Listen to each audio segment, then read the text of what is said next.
Во фокус на нашата утринска тема денеска е врсничкото насилство како еден општествен и голем проблем со кој што се соочуваме низ годините наназад. Се погласно се зборува за ова и се поголем број на семејства, деца, родители, па и наставници, бидејќи училиштето секако еден неизбежен сегмент се соочуваат со оваа состојба. Но пред да го проследите разговорот во студиото, предлагам да погледнеме една анкета, да го слушнеме и гласот на народот, како тие размислуваат, колку навистина сме свесни за оваа ситуација кај нас и можеби како размислуваат граѓаните, од каде поривот или од каде доаѓа потребата за да ви се биде насилен кон некого. Предлагам да ја погледнеме анкетата, потоа следува и разговорот во студио. Како ги коментирате последните случувања со врсничко насилство? Па коментирав и на Facebook, мислам дека најголем проблем е се социјалните мрежи. Страшна работа, како да речем, на целото општество како фрлена дамка некој. Голем проблем. Јас имам внучиња, школарчиња, разговараме многу често на таа тема.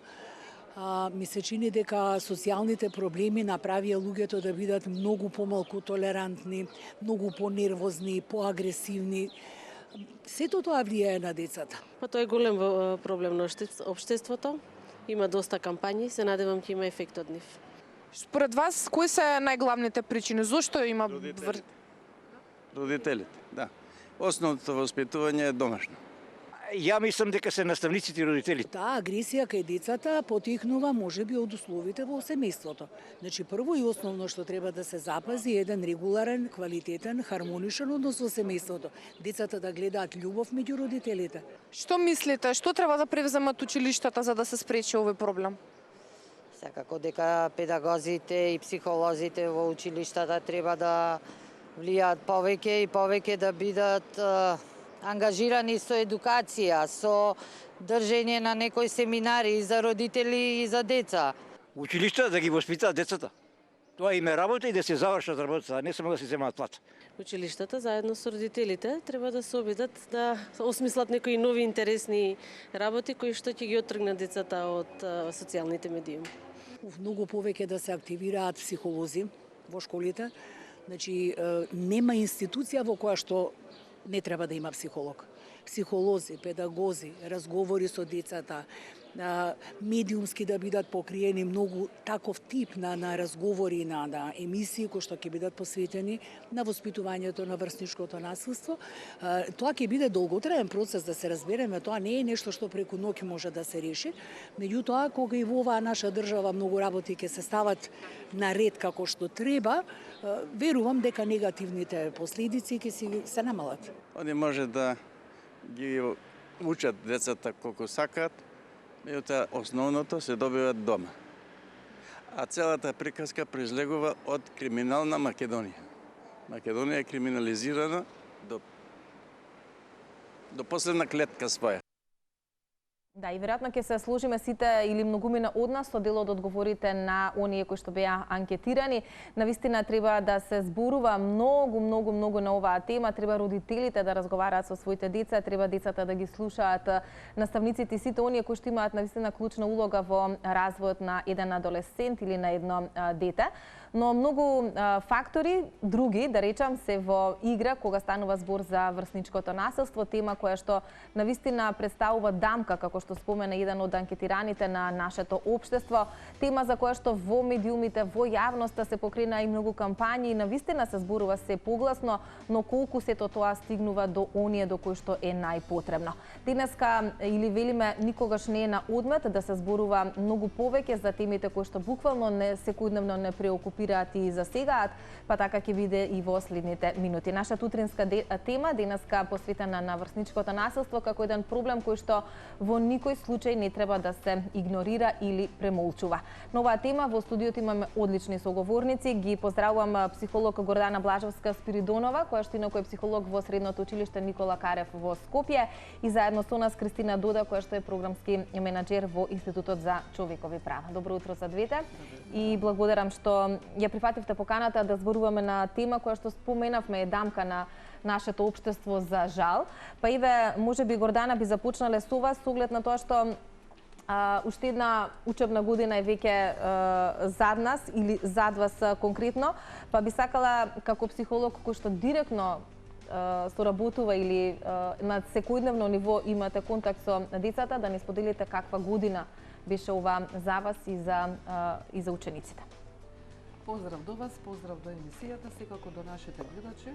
Се надевам дека разговорот ќе успее да стигне до поголем број од гледачите, дека ќе има како и секогаш ефекти и подобрувања од било какви насоки, упатувања, размена на мислења. Годината не беше лесна. Последните години, јас сум повеќе години во образование, последните години некако немир во училиштето внесуваат токму најмалите, од кои најмалку се очекува да бидат и помирни, поплашливи, попослушни. Некако од основните образованија, кога ни доаѓаат со различни навики, каде што уште не сме успеале да ги оформиме, некако да приликува на училиштето типично кое што да речеме си работи. Јас практикувам кај нас во училиштето, работиме доста на превентивни активности, практикувам во реализација на работилници токму за справување со врсничко насилство, така да ги гледам токму децата од прва година, така да доста разговараме на овие теми, а и доста им пренесувам во однос на каков е пристапот на училиштето во кое тие сега се. Пристапот кон, да речеме, насилството, врсничкото насилство, манифестирањето на истото. И така да веќе кажам дека оваа година донесе доста работа, потреба да се работи. Мене искуството ми покажало дека овие работилници со кои што влегувам во сите паралелки во прва година, потака 3-4 работилници додека поразговараме како ќе го дефинираме, кои се формите на насилство, кои се последиците од насилството, кои се мотивите можеби на детето кое применува насилство, зашто детето кое е изложено на насилство може да се случи да премолчи, како да постапуваат во различни ситуации. Така да она што го добиваме како позитивен ефект, што можам да го споделам после толку години, дека навистина внимаваат и се воздржани, повеќе не е присутно да речеме вербалното насилство, етикетирањето, социјалното исклучување. Свесни ли си дека и тоа е еден тип на насилство? Ова мора да се поработи со нив, за да го освестат емоционалното насилство, социјалното насилство, кое често пати социјалното насилство сака да го наречат право на изразување, право на говор, изразување на својот став и мислење, па јас не сакам да се дружам со секого, да пара тука доста разговори и преговори со нив, за да го освестат каде се последиците и кој тип на однесување како влие на останатите. Озборувањето е доста присутно, така да тоа во голем број ситуации голем број децата мислат дека озборувањето воопшто не е форма на насилство и дека пак ќе кажам доста преговарање треба со нив и приближување за да препознаат како влие на некого на негативни начини ова, еве за да може да се повика потоа кога ќе се случи, настани случка, нас некои чекори да не бидат скратени и да можеме многу побрзо да постигнеме ефекти, да речеме на помирување, реално помирување, разрешување на некоја ситуација и неопстојувачки форми на различно насилство. Ево Институтот за човекови права имавме веќе 2 години доста успешна соработка и тие поттикнати од информации кои стигаат до нив, на тој начин ни комунициравме дека еве зажал училиштата се соочуваат со потешкоти и проблеми како да ги решаваат овие ситуации и потоа ни опстојуваат проблемите. Така е. Гордана, велите 3-4 превентивни работилници во текот на годината за оние најмладите, за оние кои што се во прва година во средното образование, но со оглед на тоа што се погласно се зборува за ова и самите деца се веќе свесни, велите во некои наврати знаат и да го подзацкријат токму заради гласноста на оваа тема на нашето поднебје, но ќе зборувам и за тоа. Би сакала да прашам следново, колку, освен тие превентивни работилници, колку адолесцентите денес се охрабруваат да тропнат на вашата врата, баш како резултат на тоа што можеби се жртва, можеби чувствуваат некој насилнички порив, па и насилникот да дојде да побара некаква помош. Дали, освен тие превентивни работилници, имате и друг тип на средби, благодарение на тоа што децата се охрабруваат да побараат совет?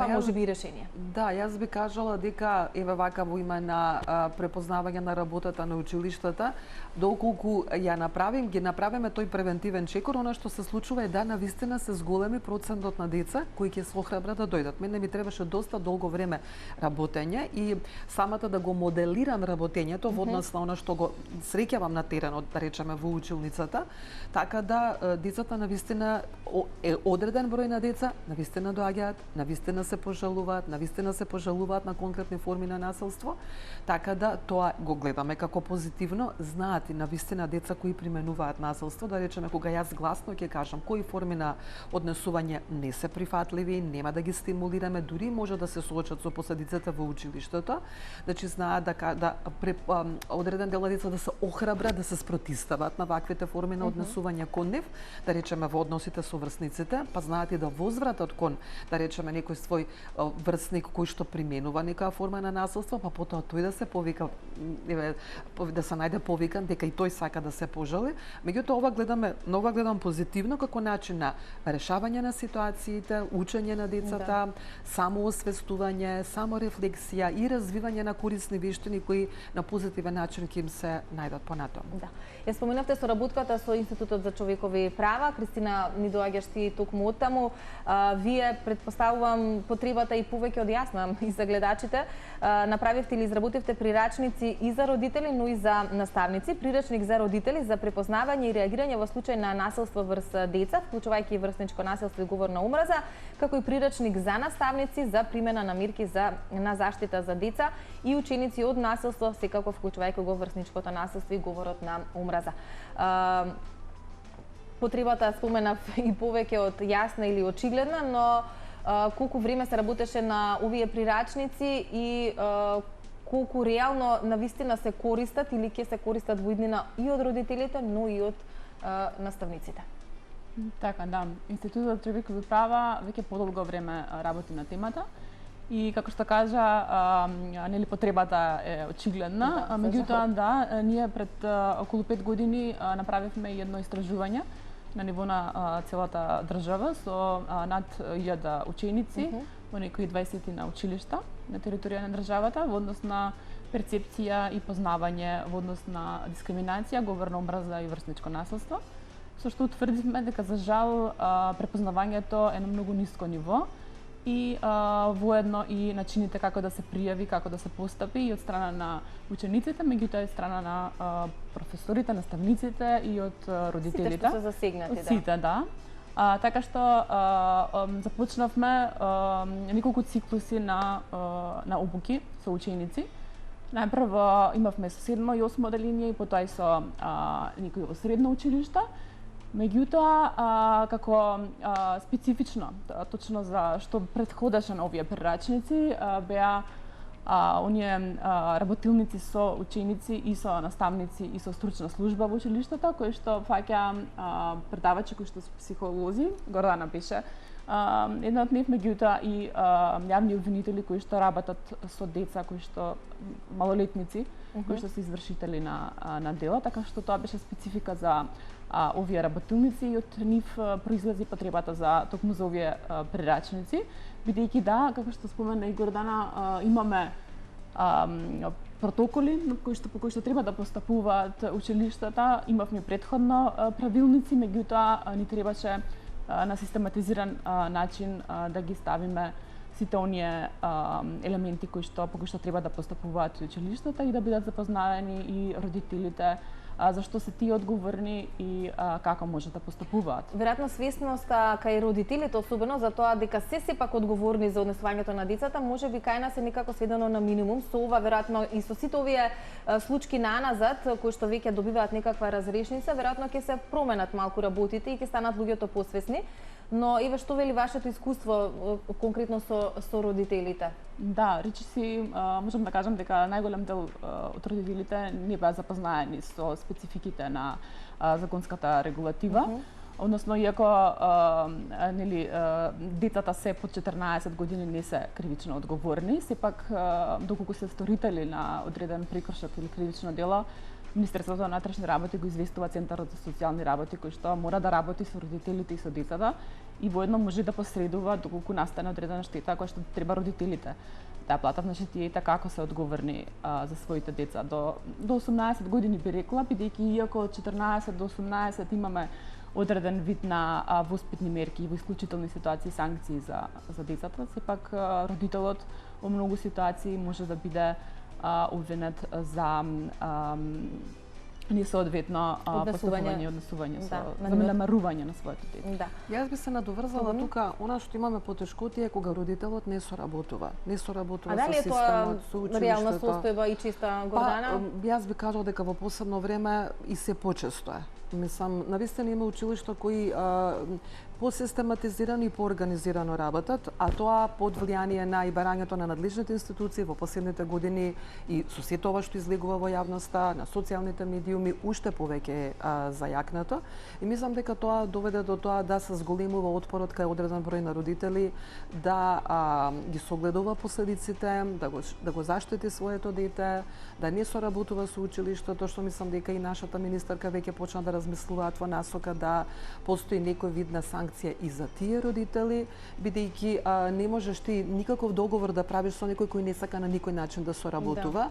Она на што ние можеме да се повикаме на доброволно препознавање, согласност во изнаоѓање на заеднички решенија, меѓутоа ако другата страна не се согласи на истото, тогаш е еднонасочна и еднострана е и да речеме постапувањето, а оттаму и ефектите ќе бидат, така да она што јас присуствував на сите овие разговори, ја поддржувам навистина ваквата иницијатива за реализација на проектот на Институтот за човекови права. Во многу основни средни училишта влеговме, во некои училишта не испочитуваа, да речеме, родителите да не мал број на родители да дојдоа, меѓутоа во други училишта дојдоа голем број на родители.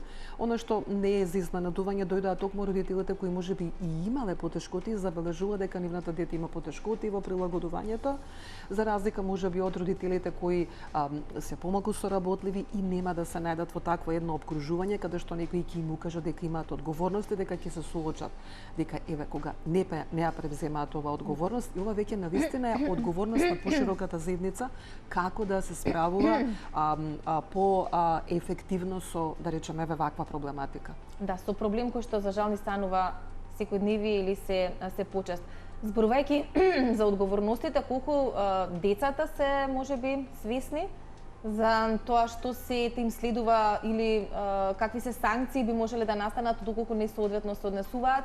Сведоци сме дека веќе речиси сите настани се снимани со телефон, се е тоа на некој начин овековечено и можеби полесниот пат да стигне сето тоа до медиумите и да биде појасно и погласно прикажано, но свесни ли се сите деца, значи и оние кои што на индиректен начин учествуваат во некакво насилство за последиците кои што ќе ги имаат?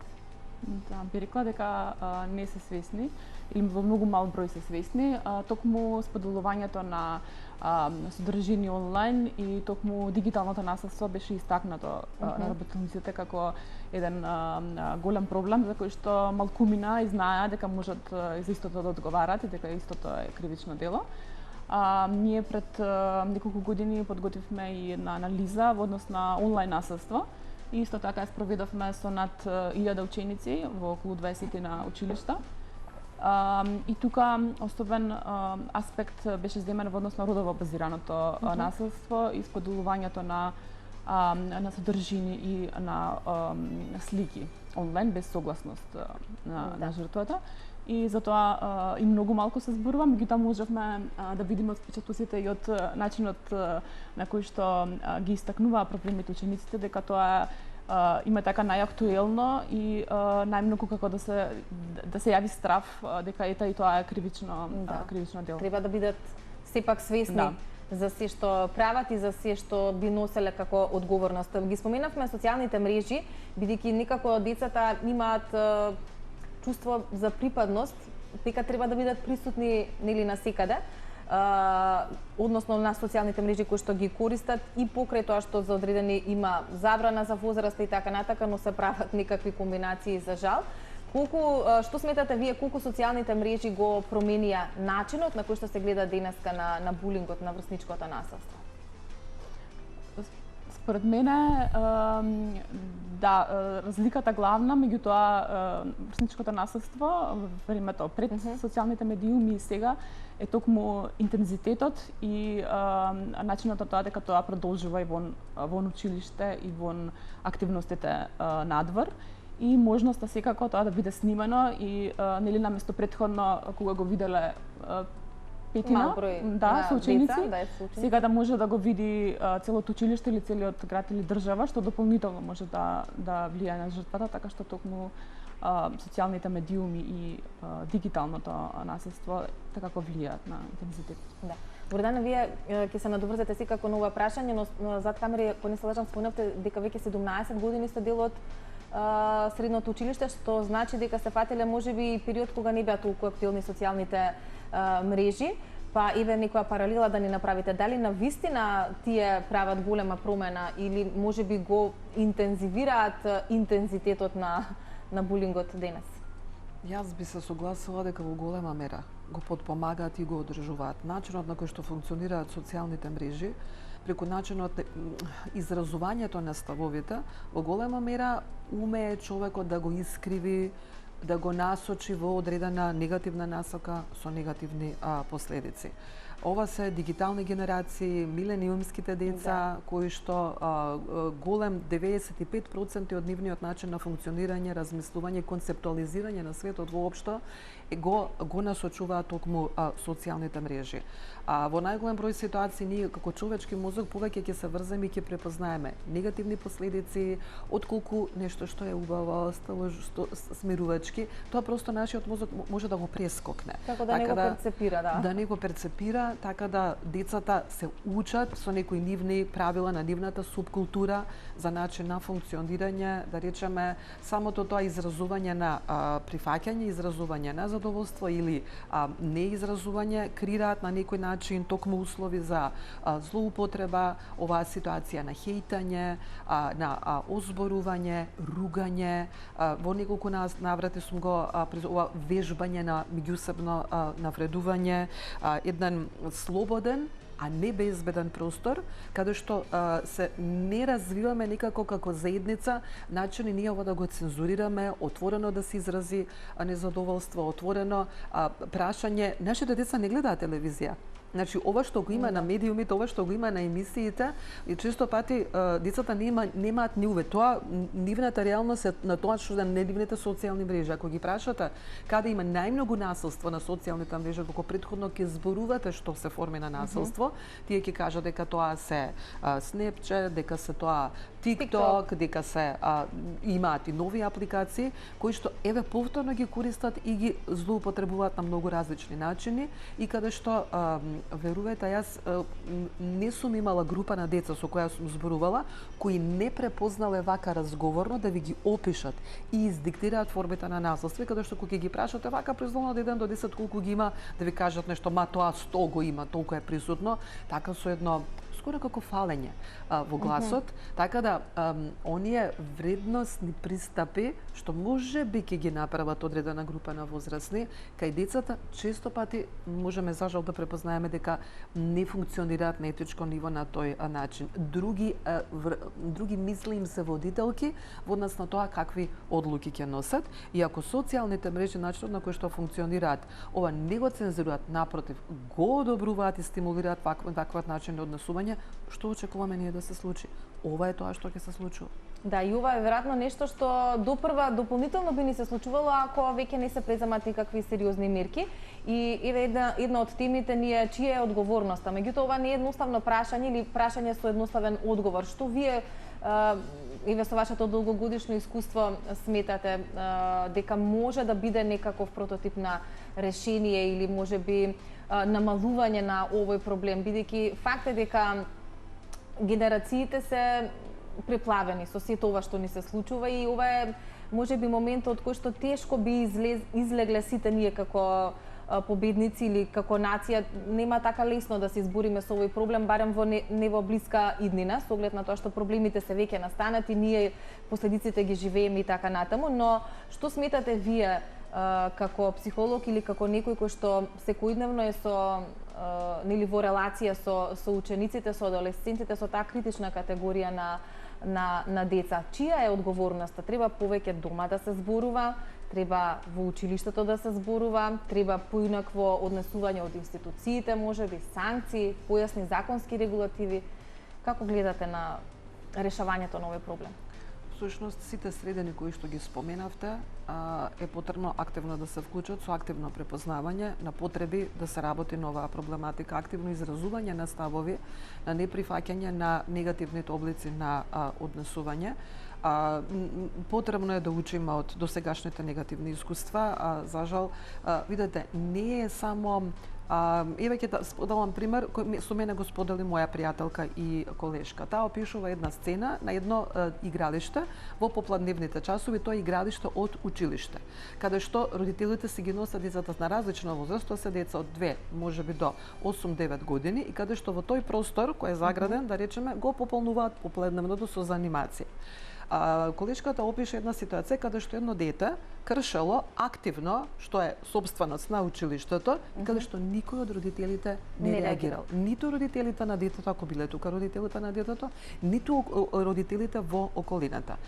За жал, присутно е во нашата средина да појдеме од тоа дека ние ѓубре фрламе на сите страни. Ние ни за да ни е чист просторот, не се чувствуваме одговорни да биде така. Не се грижиме ни за дома, ни за надвор од дома, што се ги кршиме правилата, колку пати очигледно во ред ситуации кршењето на правилата некој ќе го стимулира како добро однесување, затоа што ти тука си нешто подобро постапуваш, имаш повеќе моќ, барем се штитиш од одговорност и имаш некои повластици поради истото.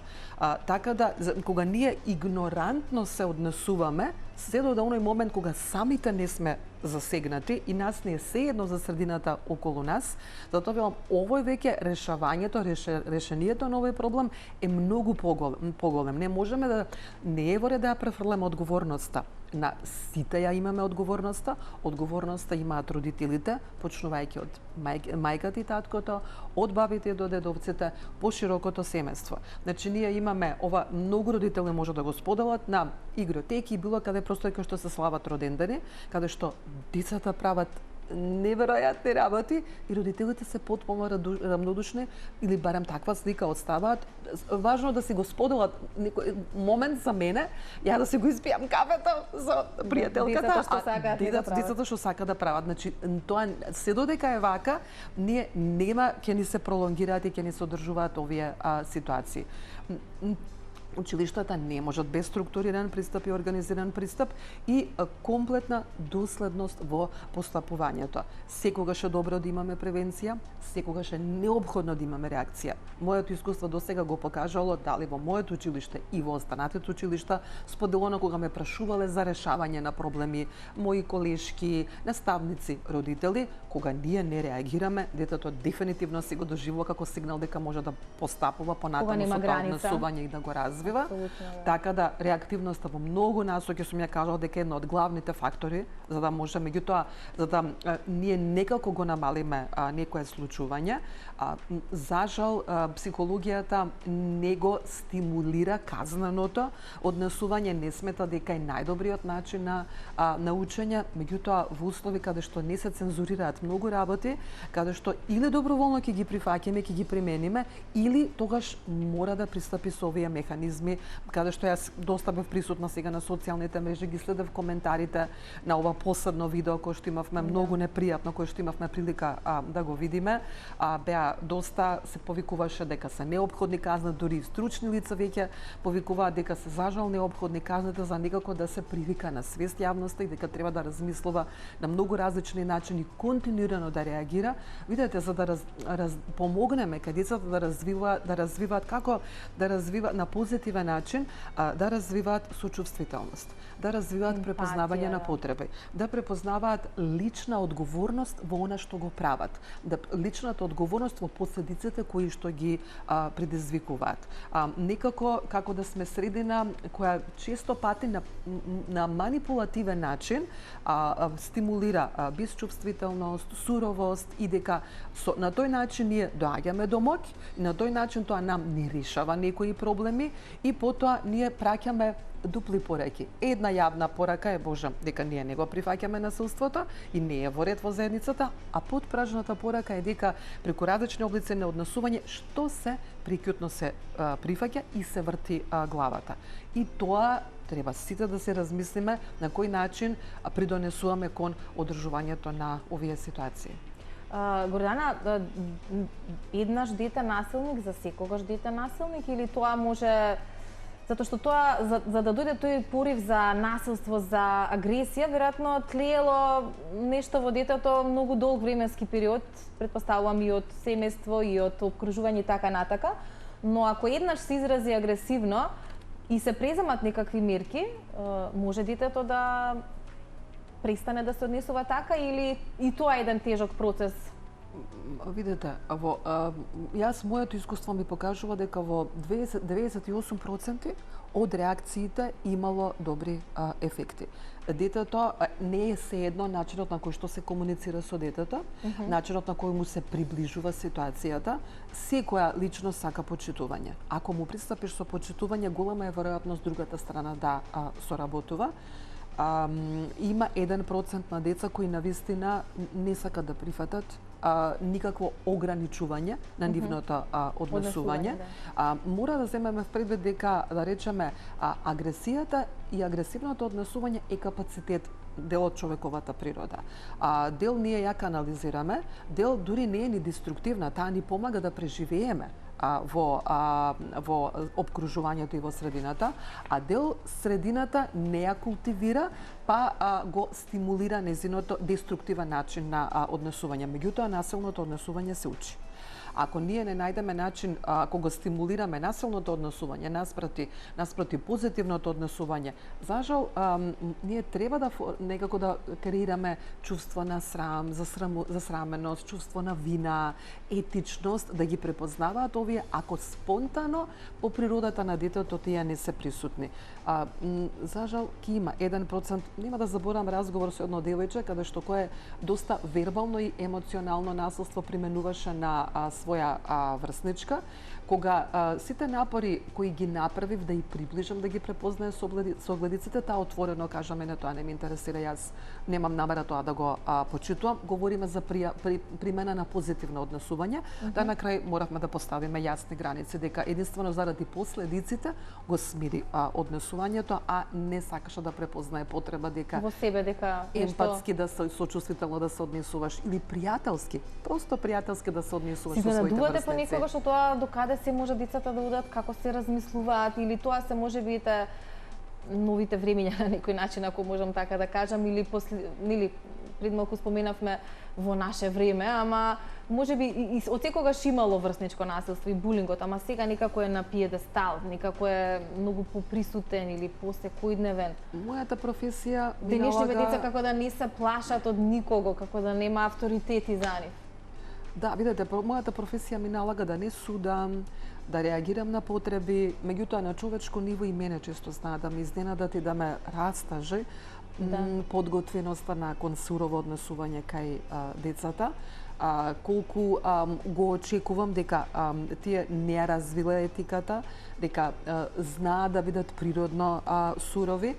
Доволно е во неколку ситуации, доволно е, видете, како се смеат, например, имаат една игра да вознемируваат возрастни. Например, влегуваат во зграда, се качуваат на најгорниот кат, чукаат по вратите, и тоа им е силно забавно, да некого да го... Видете, доволно е и ова, да ти е силно забавно некого да го вознемируваш. Значи, ако ова не го работи родителот, ова се случува во ред ситуации надвор од училиштата. Ако родителот не застане, јас знам дека се уморни, самото време креира големо согорување и заморка во возрастните, меѓутоа ако родителот не застане, да размисли како моето дете го поминува времето, можеби да го следи, можеби да го види како се однесува. Тие често пати ќе го искриват и прикријат однесувањето пред возрастниот, за на кој начин ќе се однесуваат. Тоа што се случува кај нив на социјалните мрежи и како тие комуницираат на социјалните мрежи, секој кој првпат го виде е длабоко шокиран дека децата на тој начин комуницираат и зборуваат меѓу себе. И пак ќе кажам, не сака да ја прифатат ваквата слика родителите. Јас исклучително се поретки би се родителите кои ќе прифатат одговорност, ќе кажат пазете, можеби моето дете навистина знае да се однесува кога јас не го гледам. Во најголем број ситуации ние се среќаваме со одбивање на прифаќање дека моето дете тоа ќе го прави.